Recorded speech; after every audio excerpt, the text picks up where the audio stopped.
Hello and welcome to Please Don't Send Me into Outer Space, the podcast intent on exploring all that science fiction and fantasy has to offer, one movie at a time. My name is Joel. My name is Sarah. My name's Aaron.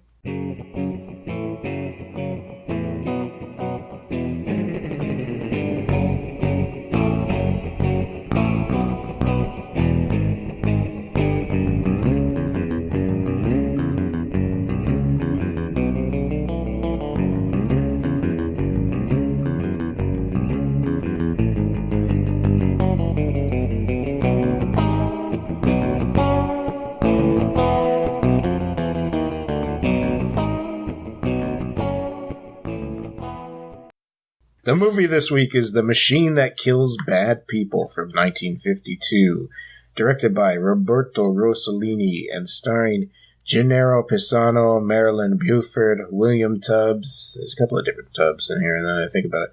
Helen Tubbs, those are the Americans. Giovanni Amato. Should I just read all the Italian names? There's a lot of them. You know what? That's enough. And, this movie is selected by the randomizer. It's about a man in Italy. No, it's not really about that. It's like these Italian movies from this time period. I love them. I'm sorry. Are you guys okay? This was an interesting movie. Yeah. Absolutely. I'm still trying to decide. I mean, it was interesting. There were some comedic elements that I think were supposed to be funny that didn't really land with me, but it was entertaining. It was absolutely entertaining. There was some stuff that was pretty interesting that was going on. Definitely some of the characters in this movie were pretty amazing too. And you most like the three gentlemen who needed their pictures taken? Those were some. The photographer alone was pretty interesting fella to look at. It's fun. It's fun. This is a fun movie. Yeah. I kind of liked and didn't like it. This kind of movie is difficult for me to pay attention to. There was so much going on and there was so much talking, but there wasn't really much happening. And it was kind of, I think especially when I'm reading subtitled movies, I'm trying to, in a reading comprehension way, make sense of everything that's happening on screen. Mm-hmm. And some of it's like a cultural difference or a time difference because of when it was made. But this movie, I was following along with every word to a certain point, and I was like, is this supposed to be a comedy? And Joel was like, yes, of course it's supposed to be a comedy because it says that in the beginning. But I mean, there are movies where they probably say things at the beginning that doesn't really mean that's what it is. Like Star Wars. Joel, that's a movie that has Wars in the Stars. Oh, that's It says right in the title. That's true. That's true. I mean, I don't know. It's a very silly movie from the beginning. When the way that the movie opens up is incredibly charming. Where who knows whose hand that is, the hand of God or something like that, is laying down pieces of the city. Is like, oh, here's here's the rock, and then here's the city that's on the rock. Here's the houses, and here's the houses where the rich people live, right? And then the people, and it's like storybook setting, and I love that. I know exactly what you're talking about with the trying to keep up with the subtitles thing. In Italian movies, like after World War II, I don't know about pre-World War II, that it's just like they have such a fast way of talking, you cannot keep up unless that's the only thing you're focusing on. So better hope not something crazy is not happening on the screen, because it's just like da da da da da da da da da da da, and then somebody else da da da da da, somebody who's not even on the screen, they're talking to the people. I felt that there was a 5-minute gap between my understanding and the movie. Yeah, to catch it in your brain. Absolutely. You put it all together. You need a minute to put it all together. Yep. And perspective of what's happening now. Someone dropped dead. Wait, 5 minutes later, they're putting him in a funny coffin because they can't change the shape of his body. Wait a minute, that was supposed to be funny when he dropped dead 5 minutes ago. Yep. Like that. I don't know. It is partially figuring out what's going on. I mean, People say life's a comedy. Yeah, absolutely. But, I mean, sometimes it's a tragic comedy. Oh, yeah. Yeah, we can't all count on an old man fixing all our problems. Santa Claus? Maybe Santa I Claus. don't know. He had a pretty sick double beard going on, Joel. Double beard. Yeah, like, it was split down the middle. Old man split foot? Yeah, he had a split beard. That was the style at the time. Oh, you didn't think you were going to see that old man again after he got run over by that car, I assume. Well, I was trying to decide whether or not he was a real person, Joel. Oh, you mean like he was a glitch in the Matrix or something? No, I thought he might have been the St. Andrew. Oh. Because St. Andrew was what people Spiritual were excited about. They were talking about ghosts, too. That's right. In the car. Right. So, Yeah, they see this castle, and we find out that the dead are being thrown in this castle. So immediately, when you get a picture of the castle, and then out of nowhere, the film kind of opens up for a little bit of a creak, like it's a weird editing kind of choice on their part, and you see this old man materialize visually in front of the castle. You're like, whoa, what's going on here? yeah. So that was, when you see that image, you're like, he must be a ghost. Yeah. Honestly. Yeah. He kind of like enters our reality through the movie in a very interesting Which pulls way. the curtain back Oh, on yeah. on like a landscape. Yeah, Twin Peaks opening the dimension between the doors. Yeah. Or the door between the dimensions. Anyways, you know what I mean. Mm-hmm. Yeah, that's I pretty cool. took that to be a very literal, like, he either materialized in our plane or some type of aberration forming. That's funny. And, like, that American family, they keep talking about how, like, they're cursed because they go to everybody's house they're going to ends up dead. It's like, well, maybe that was it. Maybe when they did not hit the old man, but it looked like they did, maybe they were cursed. That's all part of the whole ploy of the thing. Yeah. It's supposed to be about a machine that kills bad people. And a car can kill bad people, Joel. Right. What if it was a car instead of a camera? I think it would have gone a little something like this. No, I don't have anything. It would have been like that Stephen King movie with the car. I feel like you can barely call a camera a machine. I mean, it is a machine. It's got, you pull a thing and then the thing happens on the thing. Right? He was like clicking a button to close the aperture. Yeah. Right. You click a button to close an aperture. Right. That part by itself, at least, is a machine. That's its primary function. But most of those are set on a spring. Right. So that spring's part of a machine. They reset. I know. What I'm saying is the word machine in our modern world can mean a lot of different things. All right. And I was surprised that the machine they were referring to was a 5x7 tinted camera from back in the day. A pre-war. Maybe the hot thing was photography right there, and they were like, "Oh, it's capturing people's souls. Let's use that. Make a movie, make a comedy about it." It's probably based on some short story or something like that. I don't know much about the origins of the story there. Probably more like an 8x10 camera. Sorry. Wait, what? Oh, I'm sure. The negative size. Oh, the original. Okay. I'm sure since the beginning of photography. Photography's existence, it's always been a very ethical, questionable object to begin with. Capturing people doing bad things, or it reveals truth in a lot of different ways. So, yeah, very metaphorically, being a device that slays people in this movie is pretty interesting. Yeah, that is interesting.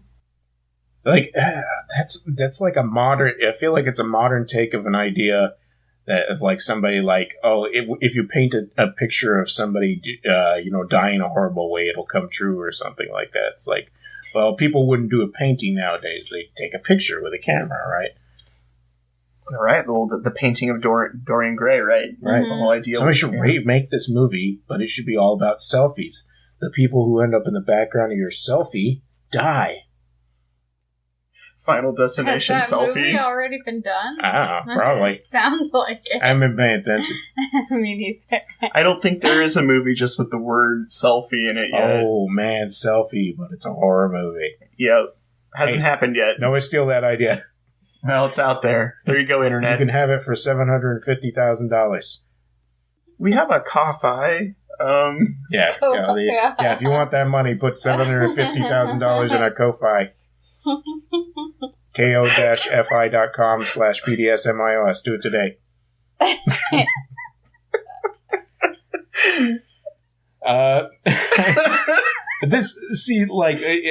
You guys, you were wondering if it was a comedy, Sarah. There's that part where right after the first kill, the soldier guy who gets killed, or the police officer guy who gets killed, is stuck in the position of doing the Heil Hitler salute, basically, because the way the machine works is that if Giuseppe, no, that's not his name. What is his name? His name is Calistino. Calistino takes a picture of a person. That person will end up in that position in the flesh, but will also be dead. So this guard is stuck in there. And then the next time we see the guard, or the next time we hear anything about the guard, they've got him in a coffin. But they have to modify the coffin because nobody could get his arm down. That's what I was just talking about a second ago. Honestly, I thought it was one of those things that people used to put in coffins of people they thought weren't dead. So that when he was buried, you could hear him say, I'm alive! I'm okay down here. That picture didn't work. Send sandwiches through the slot. It's actually quite comfortable. That was the moment when you're like, wait a minute.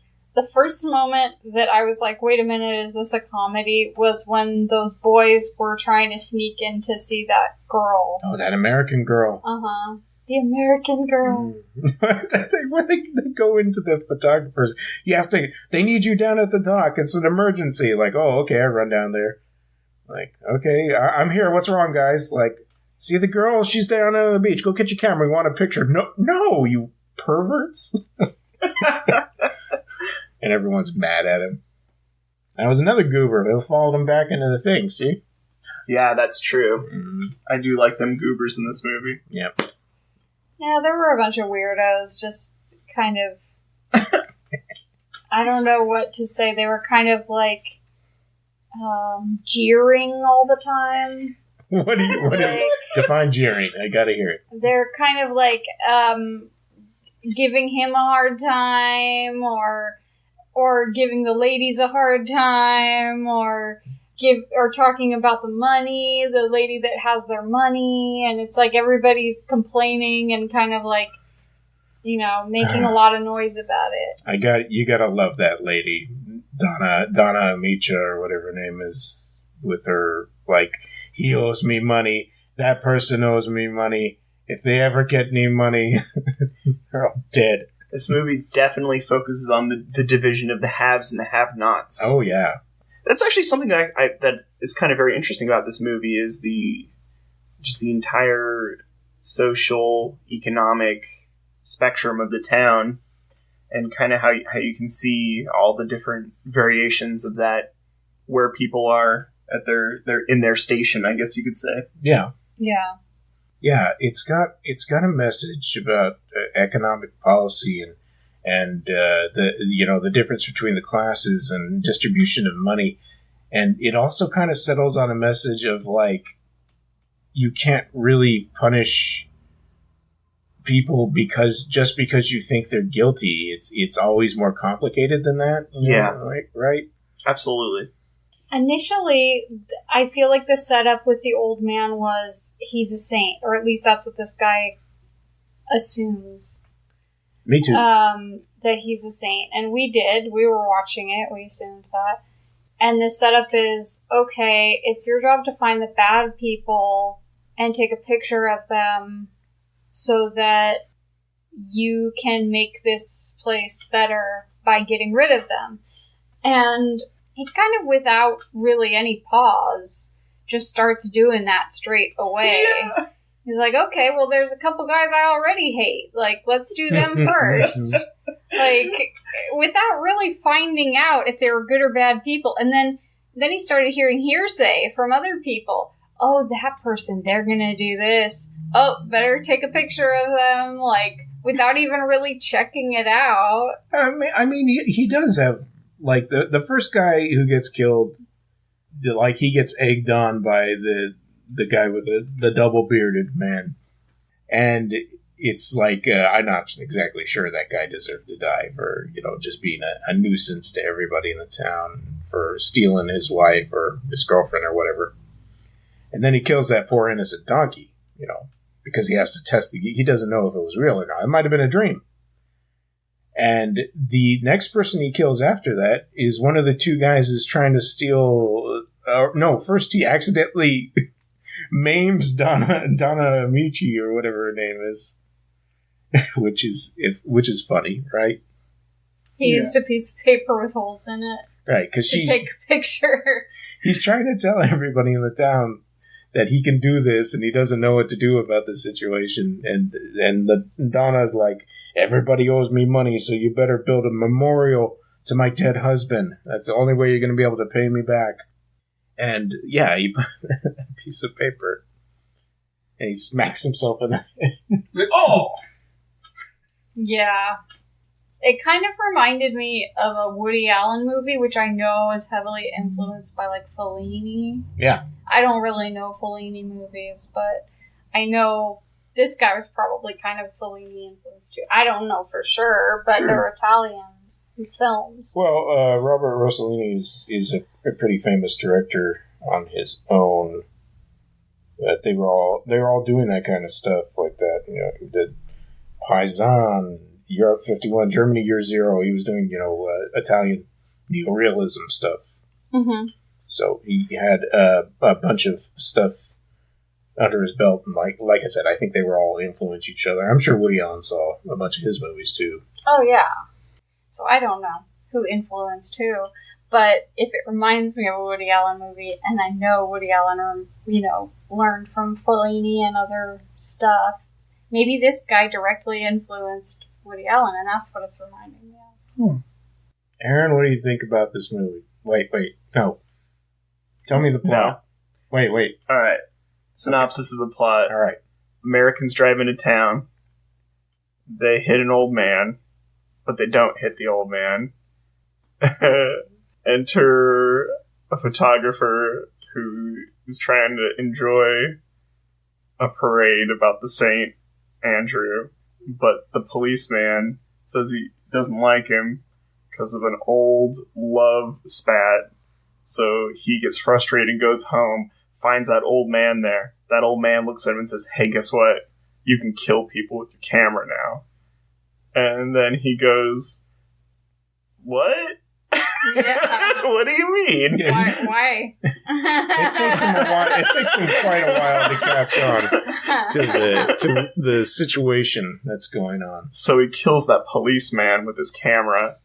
And then he's like, wait a minute, it probably wasn't me. It was just some weirdo thing. Mm-hmm. So he's like, I might as well experiment. Might as well kill that donkey. Poor donkey never had a chance. It's not, yeah. And the problem with that is not only is he just killing this innocent animal, but that donkey belonged to a man who used it to haul goods. So he ruined his guy's life. Out of money, exactly. Yeah, he ruined his life. I can't afford to get another donkey. So then, after the donkey incident, what? The donkey incident of 1952. Oh no. That's when some miracles start to happen. Yeah. Yep. Yeah. The death of the donkey and the death of the policeman usher in a renaissance in town as the Italian government decides to give a big old fat $11 million check to the mayor. Mm-hmm. And he says, hey, guess what? You can decide how you want to distribute this amongst the town. Yeah, everybody's got an idea. Everybody. Like the bishop wants to improve the church, right? He wants to tear down Byzantine church, Joel. Right. This is ridiculous. I'm tired of looking at these same columns. I want these kind of columns. Mm-hmm. Then you got the one guy who was like, we need to dam the water to protect the fishermen. And, of course, somebody's like, well, you only think that because you own all the fishing boats. Yes, everyone, when their special interests are especially interested in that $11 million. Especially interested in making their business better. than it already is, it seems like. And these Americans are also there for business. They want to buy the cemetery plot land and put a nice hotel down. Because why, there's only one cemetery for this island. But you know what? Who wants to be reminded of their dead relatives? A nice hotel with a theater, a dance hall. It just sounds like the setup of a spooky movie. Like these Americans just haven't seen Poltergeist, for example, or any other movie where a house is built on an ancient burial ground. Right. Yeah. So I guess the thing that the title almost implies it's not going to kill anybody else but the bad people too, and I think that he's given this guy the impression that whoever he chooses that's bad is bad. Yeah. And that he doesn't have to worry about the consequences for choosing them. And I mean, I've seen stories, that's what it's reminding me of Woody Allen, is that he always says that he's said in various films that the same storyline can be a drama or a comedy. The same circumstances can turn into something funny or something awful. Interesting. Yeah, I don't know. I guess up to this point, I was thinking, this could all just be, it might not matter that everybody's dying. That's kind of the impression I got. It was lighthearted. Right, and then, he is picking people that people don't seem to like when he's doing this for the most part. Mm-hmm. I have to agree with you that it almost seems like popular opinion as to whom he should kill. Well, we know who the greedy people are. I mean, if you had a machine that could kill bad people, wouldn't you aim for those people you think that are holding you down? Are you saying if I had the death note? If you had the death note, wouldn't you write a certain person's name in it? I will not speak any names into this recording device. I don't wish death upon anyone necessarily. So sometimes I just want people's legs to stop working or something like that. Not death though. Mm. I try really hard not to hate anyone. I see. Same. And I think even if somebody really upsets me, that there's more to it than just what I feel about it. A lot of people do things I don't like, but they can't choose what I do, so I can't choose what they do, unfortunately. You're only really in command of your own faculties. I feel like Celestino feels a weight about what he's doing in the beginning. It isn't at the end when he's suddenly kind of control crazy and he thinks I could do this to anyone. Somebody finally tries to stop him and he's gone too far. But he thinks that actually evil people, and it seems like that because the circumstances when he kills two of the other rich businessmen is that Donna Amici, I'm going to keep calling her that, I'm not sure if that was the character's name, is supposedly on her deathbed. It's because Celestino took her picture on accident. Through a paper that was mostly covering her but had a couple small holes. Okay. So she's just sick. She's not actually dead. Everybody's like, oh my gosh, she's dead. And that very night when this happened, two people broke into her house to threaten her life anyways, telling her, if you don't get up my debt note, I'm gonna hurt you. Donna? Are you? It's too late. So when she's on her deathbed, those two same goofuses who broke into the house break into her cabinet where she keeps all her important documents and open up her will before she's dead just to see if they're going to inherit money. I just want to see.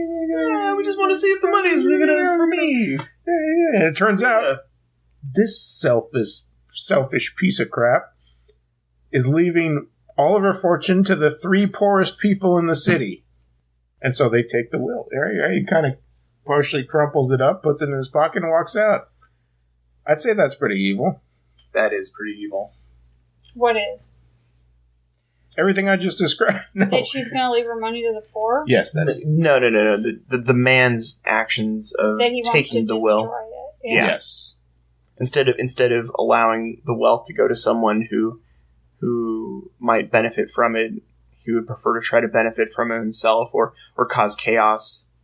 Like, if I can't have it, then he can't have it either, kind of a thing. Yeah.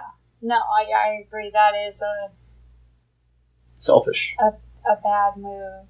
So Celestino tries to tell the man, like, if you don't put that will back exactly where you did, it's out of my hands. I'm going to have to take care of you. And, of course, nobody knows what the hell he's talking about. He's just silly Celestino. So, yeah, he takes that guy out, takes his photo. Yeah, whether or not you agree with what she was going to do in her will, it's really wrong to try and destroy someone's will. Just, like, if that was their last wishes. Like, that's messed up. We just watched Howard's End, and I was like, yeah, like, they just decide to burn this piece of paper that says she inherits the house, because they're like, why would they ever leave that house to her? And it's just, yeah, it's this ridiculous. This is where we live. It's ridiculous that somebody would think they could do that, and that I would not be able to sleep. I would not be able to go to sleep if I did something like that. But that's just me. I don't know. Once that money gets into you, you can't help it. It changes who you are. You get that sweet dollar bill. You know, the whole machine killing bad people thing, that's an interesting story. Sure. But I think more interesting is we've got a romance. We've got two lovers from two different households who want to be together. They aren't. You know, it's this original tale of young love denied because of family a family feud and Richard Dawson kissing all the women in town or something like. I'm not sure, right? And besides that story, we've also got the story of the Americans who keep trying to find a place just to live, you know, just for a day, just for a week, or however long they're there. Mm-hmm. That kind of reminded me of melodrama. The over-the-top lovers that are named Romero and Juliet. Julieta. And the Americans that had to keep getting their luggage and moving from place to place. I could see that, like, on stage. Like, somebody walking back and forth with their suitcases or whatever. Well, just as being part of the over-the-top situation. And it is a little bit... There was this other thing that I think comes into it more at the end that I felt like they were like puppets on a string.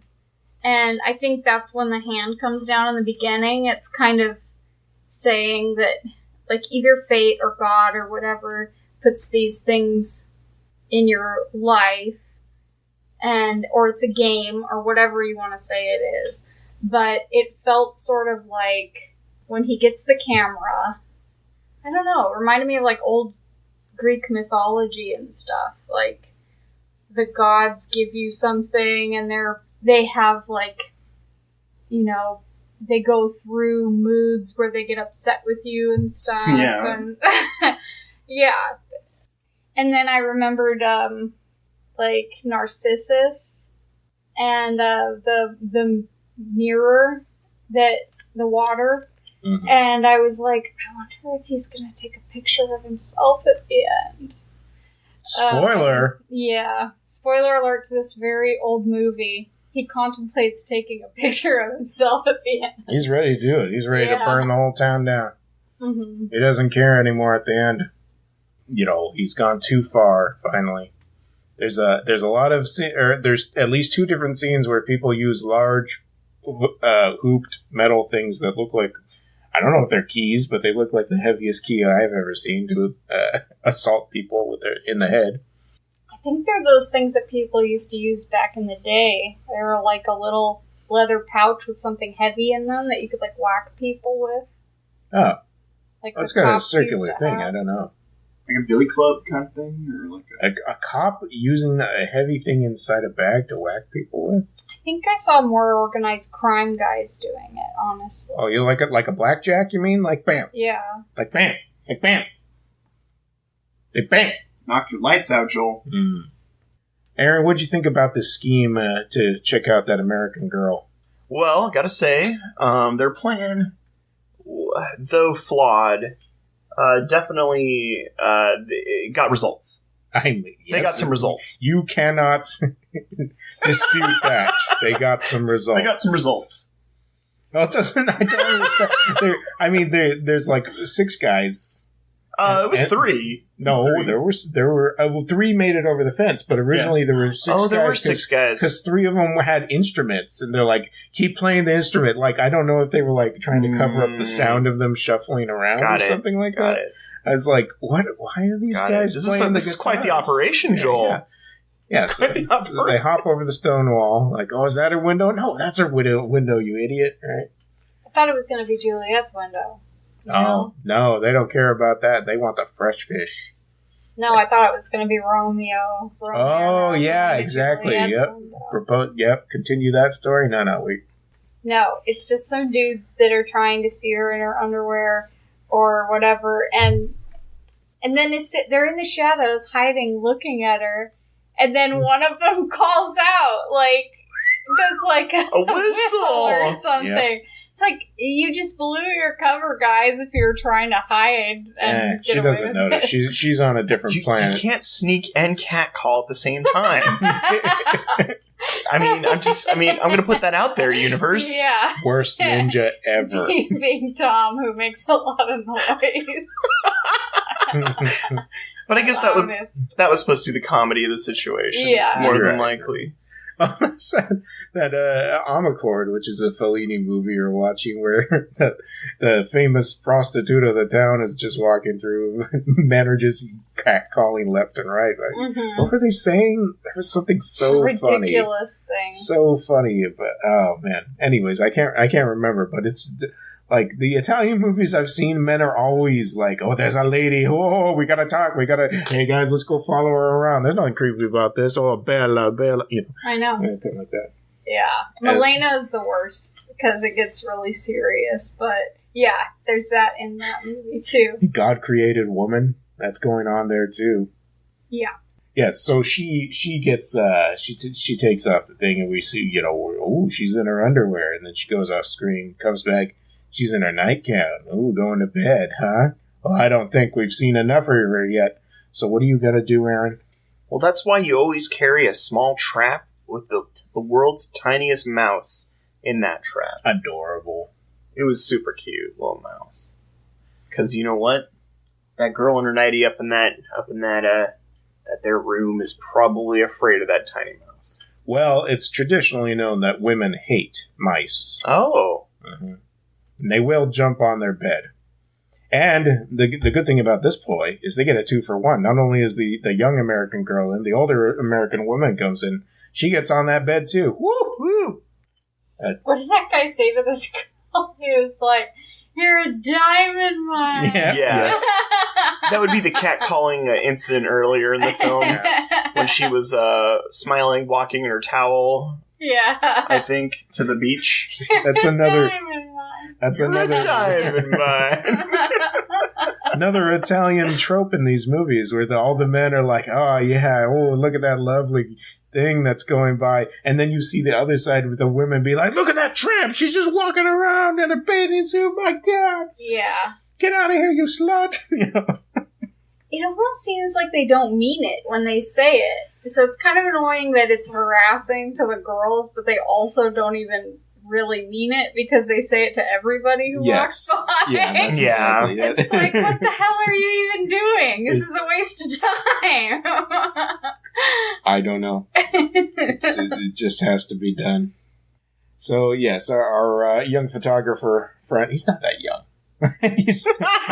Our photographer friend has killed one businessman, and the second businessman finds his dead body, and he reaches into the body's jacket and takes the Donna's will again. My goodness.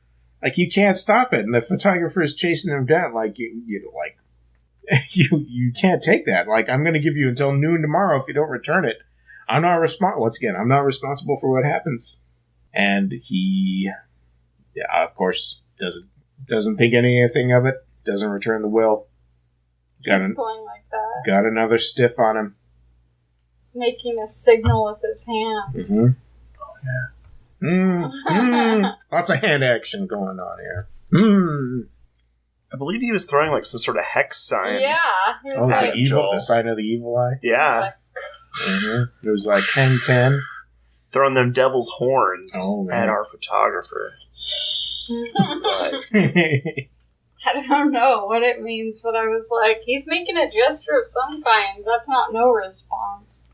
And both of these businessmen, by the way, have put up the Americans after they left the place. So the Americans have to move.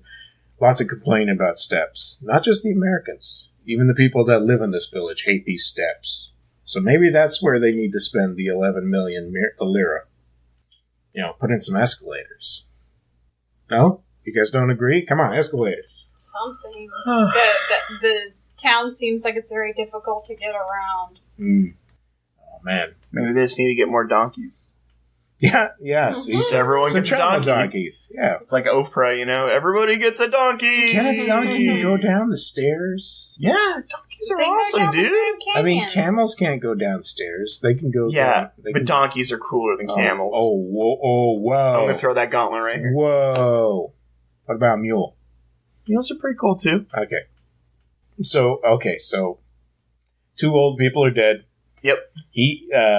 Celestino takes it upon himself to take the will back to the Donna's house. The Donna, who, by the way, like we said, is not dead. In fact, she's coming back. Seems like she's getting better, right? They gave her some medicine, stuff like that. So he takes it back to her. And he's like, don't worry, I got your will. The three poorest people are going to get the money, and I'm going to put this back in there for you. And she snaps out of unconsciousness and goes, No, I changed my mind. I want to take it all with me. Like, I hate everyone. Mm-hmm. Nobody gets the money. She's surrounded by greedy people. It's a whole greedy town. It's corrupt. It's a corrupt town. Yeah. And the mayor tells him poor people won't know what to do with the money. He needs to give it to people who'll know how to invest it. Like me, says the mayor. Oh my gosh. So the honest person. The most honest. The movies, it kind of reminds me of kind of reminded me of Donkey Skin in a way. Sure. Even though there's less, magical stuff. And obviously that one that we watched, the, what was that one called? The Devil and Daniel Webster. Right, yeah, definitely. It's a lot like The Devil and Daniel Webster. Need more devil action, though. I mean, he ends up getting the mayor eventually because the mayor is evil, and then he takes Aaron's favorite scene, the three goofballs come in. I really like those guys. One of these goofballs is covered with money. He's like, where'd you get that money from? He just takes their pictures. Yeah. So pay off later. And when the will actually comes out, I guess the poorest people in town get the money, and the mayor has sold off the land to the Americans, so that's already gone through. And they're like, oh, look, they're so happy the three people got the money. Like, they didn't get the money. There are people poorer than them, and they stole the money from them. So he takes a picture of those guys now. And they're stuck in the Aaron Cornelius photo position. With the money on their faces. Mm-hmm. That was dancing. That was so silly. That was like Three Stooges or something. Definitely people. Why did they want their photos taken? I don't know. Just spur of the moment. It's a curiosity. Mm. Yeah. So, I mean, at that time, he takes a photo of one of the poor guys, and his friend, the doctor, who's been in this movie, he's just kind of wandering around. He's kind of basically he's the voice of wisdom, and he's amused by everything that's going on. But he realizes Celestino is doing this. What were you going to say? I was just going to add, the doctor kept talking about how much life he brought into the town. There were a couple different moments how he was discussing with our photographer character how though he seemed to be, because he was very almost straight up front with the doctor about how the evil people were being killed and whatnot. So just found it interesting how how the doctor was just like, well, every time an evil person dies, look, a baby's being born, you know? Just kind of an interesting... Well, he's got that great line that's like, I'm glad to hear that you can tell the difference between the good people and the evil people, because the longer I live, the less I can tell. Yeah. Yeah. It's like, that's kind of the whole moral of the thing, you know? Well, we do find out at the end that it isn't just, saints that hand out these death machines. Why would a saint hand out a death machine? Exactly. Should have known better. He was like, and that's what I mean by like having his strings pulled. Like, I felt that way the whole time, even though I didn't really understand what the real who was behind it. Who was really pulling the string? And of course, it turned out to be the devil. Yep, full on devil. They made that devil look pretty creepy. Yeah, he was already an old weirdo as a saint, but then they gave him horns and like some animal skin. Yep, no shirt. Yeah, it was creepy. Looked like Pan or something like that. Yeah, but he looked like the kind of... I didn't want that devil in the house. Oh, okay. No. I would kick him out. No devils in the house, please. That's all. I'm just asking. Yeah, if you could keep your devils on your side of the apartment, I'd appreciate it. Do not cross this line. When his doctor friend realizes what he's doing, he runs in and confronts Celestino, and Celestino beats him over the head. And I guess he's dead. He assumes he's dead. But Celestino doesn't... He can't take it anymore, so he decides he's going to take a picture of himself, exactly as Sarah said. Damn. But he decided first. He remembers. He has a photo. He has a photo of the old man. Of the Gooba Goob. Person he knew to be a saint so far. King Gooba. So he puts it up and he gets ready to take it. Boom! That's when the old man shows up and then reveals himself to be the devil. Mm-hmm. But it turns out the devil says people don't go to hell anymore. No, God's a great guy. Yeah, he's a really nice guy. And all you have to do is something nice. Yeah, you just try to redeem yourself by saying you're sorry and you turn back to the Lord. And right.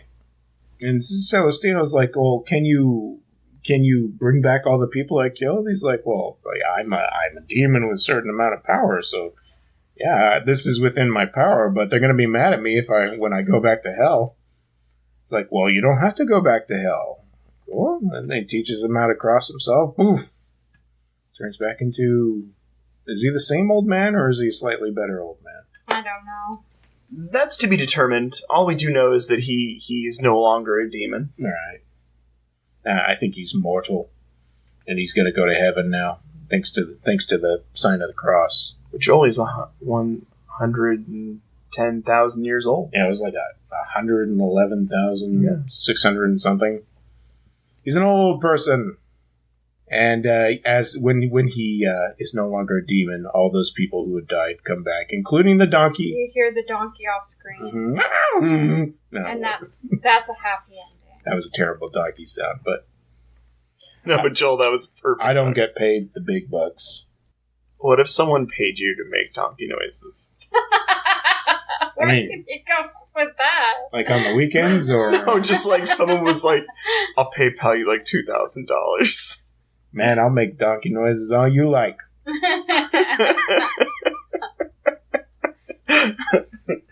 Joel's looking for work. Yep, I gotta type it in right now.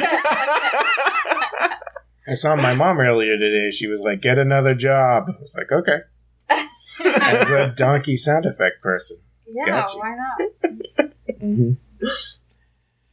That's the end of the story. I think this is like just a fun little whatever of a movie. Like there's some pretty scenes in this. Like I enjoyed the whole St. Andrew's ceremony that was going on, marching through the town and stuff like that. And then there was a scene at night with all the boats with lanterns on them. Mm-hmm. So there were a couple of pretty things. I think that if you can keep up with the subtitles, it is a funny movie. And just goofy things are happening. Yeah, I think it was a fun movie, but there are things that are more relaxing for me to watch as well if I wanted to watch something funny. So I can't say it's at the top of my like chill out fun time movies, but it is a good movie. It's a good film to see. I think it is. I mean, what year was this made? 52. A lot of movies made in the 40s and 50s that were made by good filmmakers are worth seeing, and I think this is worth seeing. My comprehension of the film was pretty low, unfortunately. I tried my best, and like I said, even with me being maybe 5 to 10 minutes behind of what was going on in the movie, I had a great time with it. There were some funny scenes. As Joel mentioned, there's a lot of fun characters, and as Sarah mentioned too, that it's a really interesting piece of the time. Yeah, it's definitely something to watch. I had a fun time. I'd probably watch it again. Maybe with with a group of people or. Yeah, somebody said like, "Oh, have you heard this movie?" You could say it was a funny movie. Yeah. It's amusing. You'll feel much better after you take your laxative, Aaron. You'll be fine. Oh no, that's what'll kill me. I just happened to be awake anyway. Just happened. I took several laxatives. I'm great. Wake up that doctor. Somebody's dead. I'll be sure to release a small mouse into your bed tonight, Joel. No, before I leave. I don't like that. I'll hitch up my skirt and jump on the bed and cry. That was the cutest little mouse. It was super cute. I felt bad for that mouse. I was like, he doesn't want to be doing this right now. No. It's a handsome mule, too. Looked like it got brushed real nice. Before they replaced it with a fake one or a dead taxidermy. Fake dead mule. Oh no, my mule. Shouldn't experiment on animals in general. People, stop it. Okay. Short and sweet this episode will be. That's just fine with me. Let's do the outro stuff, and then I want a lesson that you guys learned from the machine that kills people. Or, better known by its Italian name. Aaron, you want to try this Italian name? Hit me, Joel. La macchina ama zaz. That's the problem. The third word, it's La Machina Amazakatavi. Katavi. Oh. Amazakatavi. Amazkatavi. Yeah, Mangia fatta grossa. Yes, there we go. Eat, and get fat. By watching 9.5 Weeks. Get that ad off of my IMDb. Jeez. I heard that's your favorite movie, Joel. It's coming up. It's a sci-fi movie. Oh, no. Somebody was attracted to Mickey Rourke. Oh, no. Oh. No. So, hey, listeners, if you have any suggestions or comments, write in to pleasedon'tpodcast@gmail.com or message us on Facebook at facebook.com/PDSMiOS. If you're an Apple user, iTunes user, Apple Podcast app user, please leave us a star or written rating. That just helps us out, and we'd really appreciate it if you have the time. And by time, I mean 30 seconds. Thank you in advance. Check out the other podcasts on our network, eartrumpetaudio.com. Some of the good stuff that's been happening pretty recently. There's Hunting Houses, which is a podcast about the show House Hunters, which that show, if you've seen that show, sometimes some ridiculous things are said, are brought up. Sometimes the realtor is clueless. Sometimes the people looking for the apartment is clueless. And the setups, that stuff is like all pre-shot, basically, right? They've already picked out all this stuff and like, oh, let's pretend that we haven't seen this apartment before. Ooh, where are the stools? Wait, was that International House Hunters? House Hunters International. House Hunters International. He wondered where the stools were in every single apartment. You can buy stools. No, it must come with stools. I don't want a stoolless house. I assume that was the problem. Anyways, all kinds of good stuff is available at eartrumpetaudio.com. All right. I would like a lesson, possibly in Italian. No, that's okay. I won't quiz you guys. On this movie, all about trusting the devil. Like, follow the money. Nobody ever ate in this movie. That's unusual for an Italian movie. Well, the whole time they were just arguing over the prices of anchovies. Oh, yes, yes. No time to eat. You would purchase these anchovies? 300 lira. 300 lira. Now, for that amount of thing, it's typically 200 lira. Now you're supposed to say those are special. These are special. These are special anchovies. They fit on pizza. Oh yeah, we forgot to mention. Even though the two people are dead, the father of Romero and Giulietta end up taking their place and arguing all over again. No longer in love. Instead, the head of the family. It's such a sad turn of events. You got a lesson? Yes, I do. Okay. All right, Joel, Sarah. My lesson from this movie is that you're in a foreign land and you're getting bounced around like a pinball machine ball to different houses. Maybe you should just listen to your guest when they tell you where the bathroom is, and that way you don't have to hold it for several hours. Just let loose on that terrace. Just go on the terrace. Just go to the balcony. Go for it. I mean, next to the bed. My moral is, when in Rome, do as the Romans.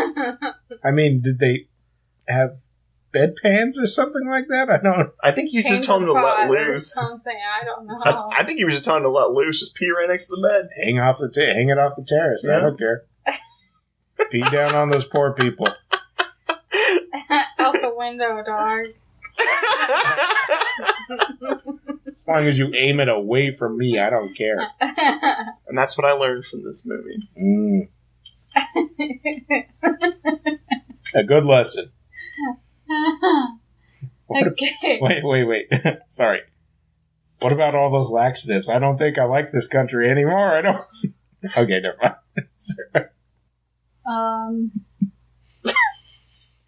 My lesson is to repent, ask God for forgiveness, because that's not difficult to do. And in this movie, it seems to be the moral of the story. And cameras are cool. Cameras are cool. Yeah, it was a cool camera. Set it up, put the thingy in. Right, the film. What is that?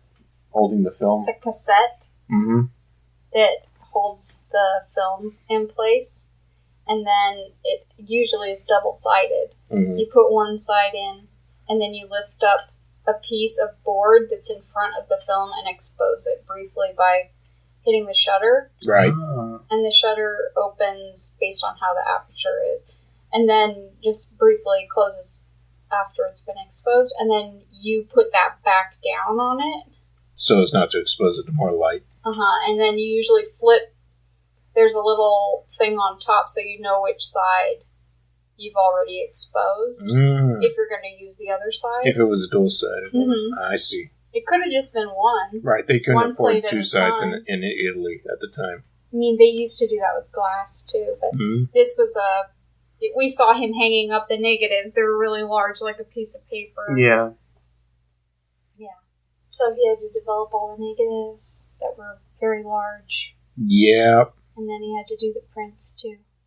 My lesson is that you should never go to Italy if you're a young lady, because you're just going to be constantly harassed. Although, that lady was just sunbathing out on the beach, not giving a damn. That's also a good way to be. You know what? If you're a young lady and you got it, don't give a damn. No, there's no lesson from that, is there? Never mind. I got another lesson. Oh, what's a lesson? My other lesson is be sure to update your photography so that if there's ever an evil photographer who wants to kill you, You don't die in your baby picture pose. That's a great movie. Okay, see, there's lots of funny things like that. That was probably my favorite. That made me laugh the most in this movie. I don't even got it. Oh, man. That's so good. We'll see you next week, folks. Thanks for listening. Bye. Thanks. Bye. Bye.